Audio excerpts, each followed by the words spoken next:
Welcome back, guys, to the next episode of the Man of Class podcast. Most men don't lack potential, they lack follow through. And the scary part is every time that you don't follow through, you're just it's not just missing a task. You're training yourself not to trust yourself. See, discipline is prioritizing your future self over your current self. Or said differently, discipline is how you honor the man that you say that you want to become. See, I always joke or always think about my future self and what I'm doing right now. Am I setting my future self up for success or am I making it harder for him? And a lot of times there's that struggle, which is do I want to go do what I do today or do I want to go set myself up for tomorrow? And discipline it's hard because it's getting kind of a bad rap. People are overusing discipline. See, discipline gets a bad rap because men associate it with restriction or punishment or like this military style intensity. Like we just got to keep grinding and like that whole grind culture that happened back in, I don't know, I would say probably pre COVID to through COVID, where you just had to have side hustles and you had to do all this and you just had to work harder and you just had to keep pushing and lack of sleep. Now, all of a sudden, that trend now is bouncing back where they talk about, well, now actually I have to prioritize sleep in order to be able to show up. But I digress. But discipline is not really about hating your current self. It's more about loving your future self enough to act before the consequences arrive. See, eating better isn't punishment, it's energy for your future self. That snack that you're eating, if you choose to eat that greasy hamburger, it might feel good right now, but you're probably going to feel like crap later. But if you eat nice, clean, healthy foods now, then you're going to have that sustained energy later, right? Going to bed earlier may not be boring. It is the leadership that you have over yourself tomorrow. Having that hard conversation isn't necessarily conflict. It's protecting the relationship from a quiet decay. Standing up and I think we talked about this in the past episodes, right? Just going along with it isn't good. You're just allowing that good enough to come in and you can have a lot of decay happen in the relationship to the point where it can go, weeks, months, years, even unnoticed. And also around money, right? Saving money is not scarcity. It is buying options for the man that you're going to become. So really, this emotional center of this episode that I want to kind of focus on is the current self wants comfort, but the future self wants freedom. Your current self may want relief, but your future self is the one that wants the results. Your current self wants to avoid those hard conversations, but your future self is the person that wants the peace, the clarity, and the respect. Your current self may want to just numb out. It's just too overwhelming, and I just want to be numb. I just want to numb all the things. I can't take it anymore. But your future self wants you to be proud. That contrast is really powerful because it allows you to think about things and scenarios and how you're feeling. And is this honoring the person today or is this honoring the person in the tomorrow? And when you set yourself up best for tomorrow, then your days get easier. It makes things really hard right now, but if you plant the seeds for today that'll grow for tomorrow, you're going to notice that your days actually can get easier because you're just continuously paying it forward and the future self is getting the benefits compounded. Now, where guys get it wrong is they try to become this disciplined by waiting to feel motivated. And that's not really great. Motivation can get you started, but motivation isn't going to be the thing that takes you through. And also, discipline isn't necessarily this long, drawn out thing. Discipline is really the bridge that gets you to the next step, which is what I want to talk about in a little bit.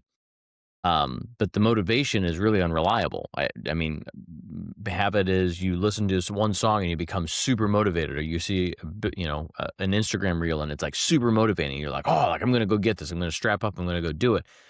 And you do it for maybe 30 minutes, an hour, or maybe you get through that entire day. But then tomorrow you get up and it's like, oh my gosh, I'm so exhausted because I overexerted myself. And I'm trying to pack a whole bunch of progress in one day instead of sprinkling it out and doing it consistently. The real discipline piece of this is built into standards, systems, habits, and identity. Standards, because it's deciding what is acceptable and what is not. Your systems is making the right action easier to repeat. Habits is reducing the need to decide every single time. And then that falls into your identity, becoming the type of man who does what he says. And so, again, standards, I'll go over that so you don't have to rewind. Standards. So it's standard systems, habits, and identity. Standards is deciding what is acceptable and what is not. For that could be I am going to go to the gym or I'm not going to go to the gym. What's the standards that I'm going to hold myself to? I'm either going to work out or I'm not going to go work out. And systems, which is making the right action easier to repeat. Okay, if I notice myself struggling because I don't have, gym clothes in the car and I have to stop at home and then go out, well, why not just pack the clothes so that you just remove all of the friction possible? And that system helps to make that action easier to repeat every single time. Habits, reducing the need to decide every time. Well, if Monday, Wednesday, and Fridays are the gym days, then everything else, the happy hours, the friends wanting to catch up, the date nights, the everything else. Sorry, Monday, Wednesday, and Friday are my workout times. That's my habit, and that's what I don't have to decide. I don't have to try to have makeup sessions on Tuesday and then Thursday, and then before I know it, it hits to Saturday and Sunday, and then I only worked out once this week. So reducing the need to decide every single time is where the habits come into play. Now your identity is I'm doing all this because I'm trying to become that man who does what he says. I'm the type of guy that wants to be known for working out, let's just say, right? I keep picking on that, but it's an easy example that you can kind of work your way through to say, okay, how do I really apply standards? How do I really apply systems? And what does habits really look like? And what does that identity really mean? So then that leads to the next section, which is getting into habits. Okay. Discipline is really expensive at first. It takes a lot of energy because you're trying to fight all those old patterns. See, our brains have, and I cover this in other episodes, but our brains have anywhere between 60 to 80,000 thoughts in a single day, which seems like a lot. However, 90% of those are the same thoughts that you had the day before. So the reason why discipline is so hard is because you're fighting what you thought yesterday. So but when you realize that you have 60 to 80,000 thoughts in a day and 90% of them are the same ones that you had the day before, then that then means that if you push the discipline is only a short-term gain, because once you get into the rhythm of it, then all of a sudden it goes into a habit. And when discipline becomes a habit, it costs less, right? The cost of a habit is less than the cost of discipline. You get it on sale because you essentially are programming. Your discipline is your conscious mind. I am consciously thinking I have to go to the gym. I am consciously packing my clothes. I am consciously disrupting my daily routine to forge a new routine. Now, couple weeks in, right? Or maybe even a weekend, it's like, okay, well, Mondays are my days to work out, and Wednesdays are my days to work out, and Fridays are my days to work out. So everything else then becomes easier because now on Tuesday you're like, all right, so I need to pack a snack for the gym. I need to pack my pre-workout or my protein shake or whatever it is that you're trying to go do. You do that the night before, and then all of a sudden it's a habit and it costs less. And that's how we scale. That's how when you see, sorry, allergy season is kicking in. So um, was outside watering the trees. Side note, but I was out there watering the trees tonight in the garden, and it's sun goes down and there's some pollen or whatever. So the sniffles is because I'm fighting some allergies. Back into it. So you want when you see all these guys that are talking about all of this, all of these different things in life, right? They have the money, they have the fame, they have a healthy lifestyle, they have like all those things. Everybody always wants to say, well, man, their discipline is just through the roof. And it's kind of true. They had to have the discipline in order to create the habit, but they're operating from a set of habits. They're operating from, hey, do you want to go, catch a drink after work on Monday? And they go, unless you want to come with me to the gym, like that's where I'm going to be. I will be fine hanging out with you, but you're going to be working out with me because that's just what my habit is. Just like, yeah, for most people, they get up and they make a cup of coffee. Like that's their habit. No one says, hey, I'm going to wake up and then I have to consciously think about making a cup of coffee, or like, what is it that I want? I'm trying to do something new and different. We just are the habit is essentially writing the unconscious mind. And because the conscious mind, it takes a lot of energy. Your brain is trying to constantly conserve energy. So when you use your conscious mind, it's high calorically, right? Which is why it costs more. Which is also why when you try to consciously make so many decisions, you have this decision fatigue that many CEOs talk about, where they say, the reason like Zuckerberg and Steve Jobs and like all these, different high functioning people wear the same thing is because they say, hey, if I wear the same thing, then that's one less decision that I have to make. So then I can go make more decisions on the things that are actually important. All that's really doing is they've just written that into their unconscious program. Okay, I'm going to wear a black shirt and black pants. Like that's just what it's going to be, and that's my habit. So the unconscious mind will get them dressed. And if you want to know another really cool example is try driving somewhere. Go to a friend's house and take a different way. You'll be consciously aware of it, and you'll go, "Wow, this takes a lot longer to get to their house." But then after you do it a couple times, you'll forget that you just randomly had to turn right here or turn left here, and you'll just show up. And a lot of times people will be like, I don't remember driving to work. I was at work, and that's because you're consciously got in the car and then unconsciously you just drove to work, right? You know how to drive, you know how to deal with traffic, you know how to do all that stuff, so you're not really consciously driving.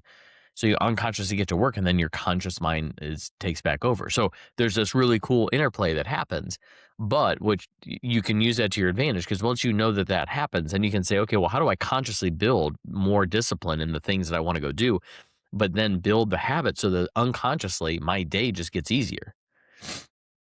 Okay, so um, if we look at practical examples and kind of like the wheel of life, from a health standpoint, the current self, what anybody wants right now is really convenience. But the future self wants that energy and the strength and the confidence. So again, when you go back and you say, okay, if I know the mechanism now, which is I have to have discipline in order to start, but then I want to build that into a habit, which is the unconscious piece of it, then I get back to what I'm going to do today versus what do I want right now versus what I want in the future, right? My future self versus my right now self. Okay. And so in marriage, the current self might want to avoid those hard conversations because you don't want to pick a fight with your spouse or get into it or really talk about the things that are really on your mind. But the future self really wants that intimacy, that wants that trust, and it wants that peace. Doesn't want to carry around that emotional baggage. It's like, oh, like I really have resentment because I just, I want to tell her this, but I don't know how to. Who's winning in that? Is it the current self or is it the future self? Now, pivot over to fatherhood. The current self may just want to zone out. You're just overwhelmed, overstimulated, just can't deal with it. But that future self wants a son or a daughter who remembers that the dad was present. Okay. So that again, I've seen a lot of guys I've seen two different types of guys, which is really cool. I've seen the guys where they get really burned out and really zoned out and they're just like on their phone and they just can't deal with it. It's fine. It's cool. It's like no judgment. I've been there myself. But then I've also seen the guy where they start scrolling and it's almost like they can kind of tell and they go, "This is the moment that I need to I need to stand up." And it's almost like that interplay between the current self and the future self. And you see him go, okay, locks his phone and then he turns to his son or daughter and then like starts to engage and talk with them. And it's just in that moment, it's like, okay, who's winning out? Is it your future self or is it your current self? And on any given day, on any given time, one may win out, and that's cool. But then just recognize and reflect back on that to say, if I allow my current self to continue to keep winning, is it going to be the type of person that I want to become? Or do I really need to prioritize the future self? Because ultimately, that's what I really want to be known for. That's what I really want to be able to go do. That's just who I want to be. Okay. Now around money, the current self just wants to spend, right? They wants the impulse spend. I just want to go shopping. I just want to go get the thing. But the future self wants freedom. They want the legacy. They want options. They want to be able to say, hey, you know what? I don't have to look at the price on the menu anymore because we've saved and invested enough money that going out to dinner, I don't care if the steak is $50 or $60, I'm going to get it anyway because that's just what I want, right? I don't want to drive my decision on what I eat based on how much I can afford. I want it to be able to just enjoy whatever it is that I want to go eat. Okay. Um, Now, if you look at this through the purpose lens, your current self may want distractions, right? Scrolling through social media, numbing, whatever that it may be. But the future self really wants that impact because the future self is going to look back. They're going to look back on where you're at today. So today is you feel like this is the present, but your future self is going to look back on this day as the past. Just like when you go back 5 to 10 years and you go, man, I can't believe what I did in my 20s. I can't believe the stuff I got away with in my teens. But you're gonna look back on that and reflect. How is it that you wanna be how do you want to reflect on that, okay? So, ho when I think about the practical pieces of this, when it comes to, like, working out, lay out your gym clothes the night before. Plan tomorrow's top 3 priorities. Every day that I start, sometimes I do it in the morning, sometimes I do it the night before. But I'll just say, like, if I only got 3 things done today, what would I need to go do? Because there's always a million things that you wanna go do with work. There's always a million things you wanna go do with a household. There's a million things you wanna go do in whatever, right? Health, wealth, happiness, purpose, everything. But well, oftentimes we make a to-do list, then life happens, and then we don't get our to-do list done. And even if we get 8 out of 10 things done, we'll focus on the last 2 that we didn't get done. And then we'll continue to keep harping on like, man, I'm not getting stuff done. I'm not getting stuff done, even though you are.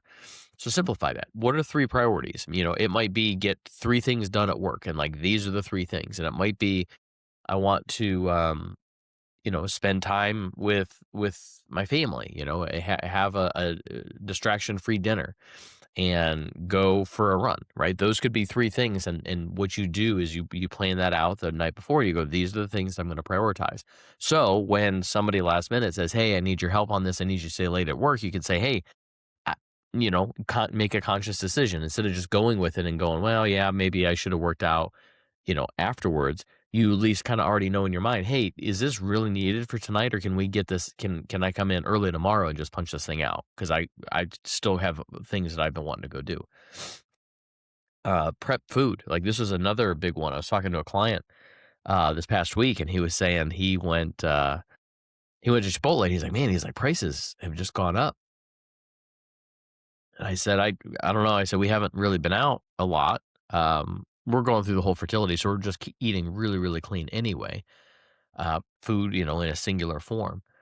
And a lot of restaurants will cook with different oils and whatnot. So we really haven't been out to eat. But he said he was talking to a buddy, and he's like, Chipotle, he's like, price has gone up or whatever. And he's like, and I found a recipe in order to go make burritos myself.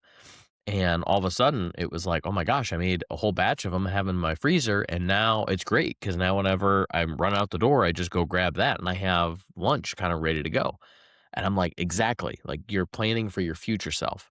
So prep food before you get hungry. You know you're going to get hungry, so why not? If you know eating out is something that you're trying to carve out of, whether it's from a monetary, like a budget standpoint, or whether it's just you're trying to eat healthier or cleaner, prep the food before having fresh good food, and then minimizing the amount of snacks and distractions that you can have so that you're going to show up and continue to keep holding yourself accountable.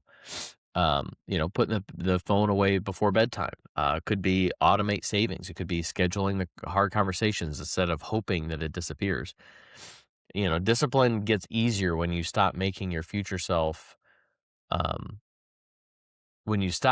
future self start from zero every single day.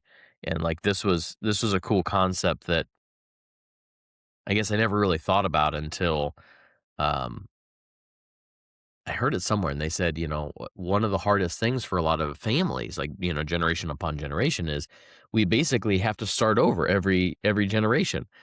Kids will start with zero, right, and they'll go out, 18 years old, they'll go out and start make a life for themselves, and by the time they go to make money, um, the amount of money that they're making, right, it takes a while. And so it's like every generation almost has to start over from zero. But the families that really grow together and have like this multi-generational wealth, they start to, they start and create savings accounts for the kids at an early age, and they like create almost like a 401k well ahead, or like an IRA well ahead before they ever get into the workplace. So the time value of money, they don't have to start from zero every single time.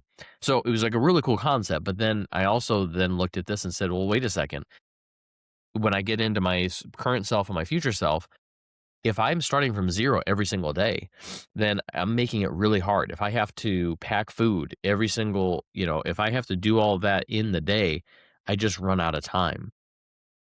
And also, life happens and you're going to be running late. And so you're going to prioritize coffee and say, food's too hard. I'll get it another day. But if you pack it the night before when you're not in that rush because you're trying to leave to hit to the 7 o'clock meeting, then instead of saying, "Hey, this is too overwhelming for me," you're gonna be able to grab, whatever it is, like that lunch that you had, like that burrito, for example. You're gonna be able to grab that burrito and go out, and then when you're eating that lunch, you're going, "Hey, thank you, my past self, because my past self I'm only eating because of my past self," okay? Um, and so then if we look at the antithesis of this, indiscipline is not neutral, it also compounds. A skipped workout becomes low energy. That low energy then becomes irritability. That irritability then starts to damage the relationships. Those damaged relationships then create even more stress. That stress then leads to more numbing. Now the guy says, I don't know how I got here. So when you then kind of go back in the reverse end piece of it, then you start to look at, okay, if I go all the way back to root cause, and then it's like, okay, well, what are the things that I'm missing in the day that are compounding over the days, weeks, and months? And it could be as simple as just a workout because a lot of times working out drains that stress energy, right? That cortisol that we just almost need to kind of shake from our bodies because it can just become too overwhelming, right? You have too many meetings, you have too many balls in the air, you're trying to be responsible for everything, and you just need an outlet to kind of let it all go. And watching TV might not be cutting it. You might need to go exert some energy, and it might just be a simple walk. It might be in nature. It might be whatever. But that simple thing has compounding effects in the positive direction. But then missing it also has compounding effects in the negative direction. Okay. So what I'd like to try to do and transition to, and this will be a short episode, is pick one area in your life that you're stealing from your future self, and then ask, where am I choosing comfort over growth? Where am I avoiding responsibility? What promise have I repeated, you know, um, what promise have I repeatedly broken to myself? What small habit would make the difference if I repeated it for the next 30 days? 30 days isn't necessarily even a long time. You could come up with okay, I'm going to do this for 30 days. I'm just going to push myself and just have that accountability and reach out to different guys in your life for accountability. You don't have to do it alone. Okay. And then the last question, which is, what can I do tonight to serve my tomorrow's version of myself? Right? How do I close? How do I help my future self? And the more you ask that question, the more answers you'll find. And the more answers you find, the better and easier your days will become. Okay. Because discipline is not about becoming some emotionless machine. It's really about becoming a man who can be trusted, not only by himself, but by those around him. It might be his wife, his kids, maybe it's his mission, and by the people that he's really called to serve. So this week, don't try to fix your whole life. Just pick one promise, keep it, and then keep it again tomorrow. The power of one more. Ed Milet talks about this. His dad uh, was an alcoholic, and he he always told Ed, he's like, I did it today because that he's like, how's it going? How's being sober? And he's like, I made it through today. That's all that counts. I'll get to try again tomorrow. And he just takes it one day at a time. So do the same thing. The power of one more. Pick one promise, keep it, and then keep it again tomorrow and try to keep it again the next day. And that's how that discipline will become habit. And once that habit, then it starts to form your identity. And that identity then becomes the personal reality, and your personal reality becomes your personality. Okay. So, with that, we're going to close out. Hope this episode landed. If it helped you out in any way, reach out. Let me know. I've had a couple guys actually come up to me recently and say that they really appreciate different concepts that I've shared. So I do very much appreciate it. It kind of warms my heart when I get the chance to connect with guys that are listening that are actively trying to choose to be a better guy. Because I know and I see it in everyday life. There's guys that are just struggling. Some of them just need a helping hand. Some people just need a quick pep talk. Some need a lot more. Right? We all need help. We just don't know to what extent and where we need it. So um, keep listening, keep moving forward, and just take one more step, one day at a time. So till then, happy Tuesday.